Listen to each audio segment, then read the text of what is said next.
আমি অনেকগুলো হাদিসও দেখতেছিলাম। তো আপনার বলেন তো একটা হাদিস, দু একটা হাদিস বলবো। একটা বলেন।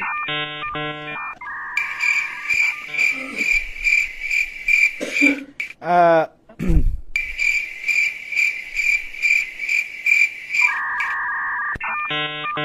এইটা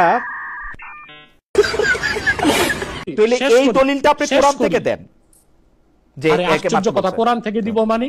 কোরআন শরীফ থেকে আপনি দলিল দেন যে যোহর নামাজ 4 রাকাত, আসর 4 রাকাত, বলেন।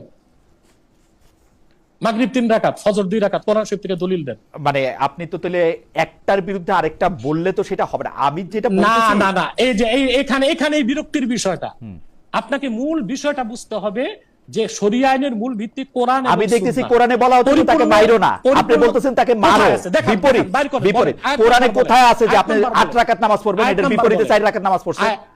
আয়াত নাম্বার বলেন, আয়াত নাম্বার বলেন। আয়াত নাম্বার কোথায় আছে মুরতাদকে মারা যাবে? পুরা কোরআনের আরে কোরআন 6666 শরীফে আছে কাতিলু আইম্মাতাল কুফ।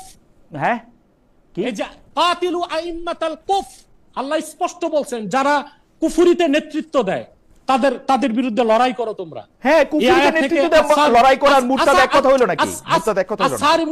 আসারিমুল মাসলুল কিতাবের মধ্যে ইবনে তাইমিয়া এটা থেকে মুরতাদের শাস্তি মৃত্যুদণ্ড প্রমাণ করেছেন।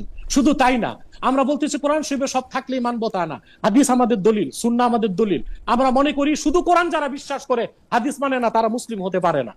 যেমন আপনাকে একটা দৃষ্টান্ত দিলাম, আমি 5 ওয়াক্ত নামাজের কথা আল্লাহ কোরআন শরীফে বলেছেন, কিন্তু কোন নামাজ কয় রাকাত এটা কোরআন শরীফের কোথাও নাই, এটা হাদিস থেকে আমরা পেয়েছি, সুন্নাহ থেকে আমরা পেয়েছি। জায়গায় 8 ওয়াক্ত নামাজের কথা নাই যে আপনি এটারে 5 ওয়াক্ত বানাইছেন। কোরআনে আছে আপনি মাইরো না, এহেন আপনি মারলেন, তাহলে বিপরীতে গেলেন না। এটাও নাই যে কোরআনে এটাও নাই যে মুরতাদকে মাইরো না। মাইরো যদি বলতো তাহলে বলতো যে মারো, এটা তো বলে নাই। আরে বাবা, আপনি আয়াত নাম্বার দেখান, আয়াত নাম্বার দেখান, মাইরো না কোথায় আছে?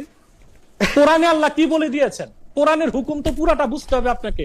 আল্লাহ বলেন কুল আতিউল্লাহ ওয়া আতিউর রাসূল ফাইন তাওয়াল্লাউ ফাইন্নাল্লাহা লা ইউহিব্বুল কাফিরিন। তোমরা আল্লাহর আনুগত্য করো, মুহাম্মদ সাল্লাল্লাহু আলাইহি ওয়াসাল্লামের আনুগত্য করো, আর এই কথা থেকে যদি তারা মুখ ফিরিয়ে নেয় তারা কাফের, আল্লাহ তাদেরকে কখনো পছন্দ করেন না। দলিল তো কোরআন থেকেও নিতে হবে, সুন্নাহ থেকেও নিতে হবে।